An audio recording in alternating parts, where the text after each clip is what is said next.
Hello বন্ধুরা, আমি টিনা চলে আসলাম Tina's cooking and daily blog থেকে। তো আজকে আমি তোমাদের সাথে শেয়ার করব, আমরা কিছুদিন আগে গিয়েছিলাম দিয়াবাড়ি।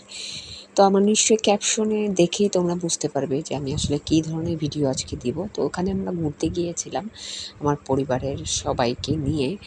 তো আমার শাশুড়ি বাড়িতেই ছিল, আমার বাকি যারা ছিল আমরা সবাই মিলে একসাথে গিয়েছিলাম।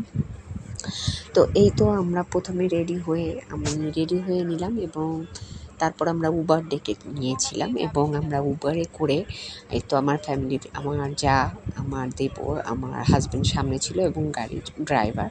তো এই তো আমরা চলে গিয়েছিলাম দিয়াবাড়ি এবং সেখানে আমার ভাই চলে এসেছিল মিরপুর থেকে। তো ও ওখানেই আমাদের জন্য ওয়েট করছিল। তো এই তো আমরা চলে আসলাম এবং দেখো এত সুন্দর জায়গাটা, তোমরা যারা যাওনি অবশ্যই কিন্তু একবার হলেও ঘুরে আসবে। তো ওখানে আসলে বিশেষভাবে যে জিনিসটা খুব মানে ফেমাস সেখানে হচ্ছে তোমার হাঁসের মাংসের জন্য আসলে সবাই যায় দিয়াবাড়িতে। তো ওটা নাকি খুবই মজা। তো আমি সেই জন্যই আসলে মেনলি গিয়েছিলাম। তো আমরা গিয়ে একটু ফুচকা ট্রাই করলাম। আমরা বিভিন্ন ধরনের ফুচকা নিয়েছিলাম, নাগা ফুচকা, আমি নিয়েছিলাম দই ফুচকা।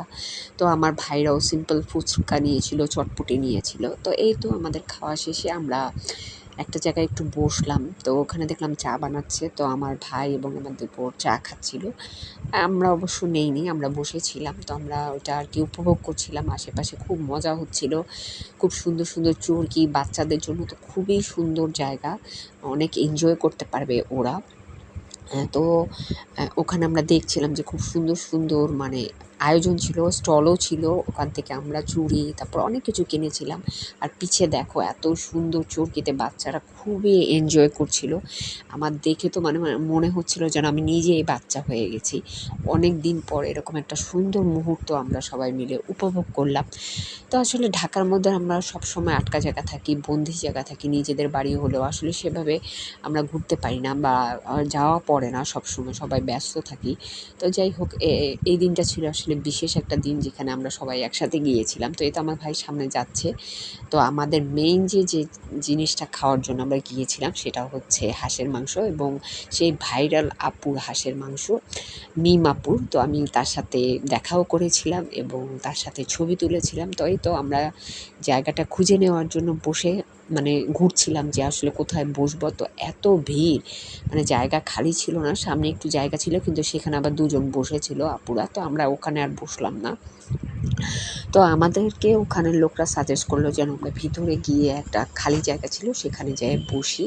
তো অনেক রাত হয়ে গেছিলো যদিও, তারপরও আমরা যেহেতু খাওয়ার ওখানে এনজয় করার জন্য গিয়েছিলাম, তো সেটা আমরা এনজয় করলাম। তো এখানে গরুর বট, হাঁসের মাংস, গরুর ভুনা, এগুলো অনেক কিছুই ছিল। তো এই তো আমরা সবাই ওখানে চলে যাব, ওখানে গিয়ে বসবো। তো সেই জন্য জায়গা খুঁজছিলাম। তো তোমাদের সাথে শেয়ার করলাম বন্ধুরা, তোমাদের যাদের যাদের ভালো লাগবে এবং অবশ্যই কিন্তু একটু শেয়ার করে দেবে যেন অনেকেই তা দেখতে পারে। এই তো আপুর সাথে আমি একটা ছবি তুলে নিয়েছিলাম, সেটাও তোমাদের সাথে শেয়ার করলাম। তো আপুর রান্না কিন্তু খুবই মজাদার, তোমরা যারা যাওনি তারা কিন্তু মিস করবে, অবশ্যই একবার ঘুরে আসবে। আমি ট্রাই করবো শীতকালে একবার যেতে। তো তখন আমি তোমাদের সাথে শেয়ার করব আশা করি। তো আমার ভিডিও যারা দেখবে অবশ্যই কিন্তু লাইক করবে, কমেন্ট করবে, পারলে আমার পেজটা তোমরা, আমার ইউটিউব চ্যানেলটা তোমরা একটু সাবস্ক্রাইব করে দেবে এবং আমার পাশে থাকবে। আমি সুন্দর সুন্দর জায়গায় তোমাদের সাথে নিয়ে যাব। তো ভালো থাকবে বন্ধুরা, সবসময় ভালো থাকবে এবং আমার ইউটিউব চ্যানেলের পাশে থাকবে।